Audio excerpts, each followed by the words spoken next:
So here's the continuation of the 1970 Chevelle Build 2020 Car 1.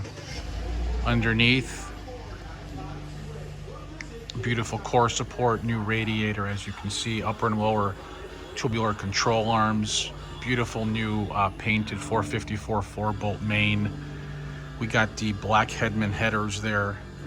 We got a nice new starter. Everything's new on the car. Frame has been all redone, all beautiful sheet metal underneath, which you'll see here.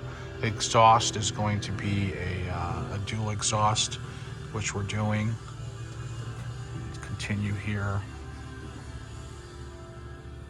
Boxed-in control arms.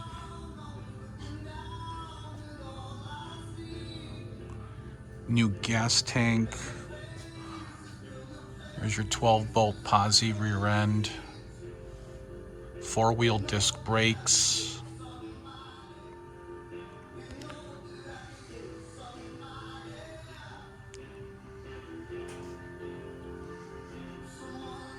Car really speaks for itself. So there you go, folks. There is the underneath of the 70 Chevelle Build 2020 in process.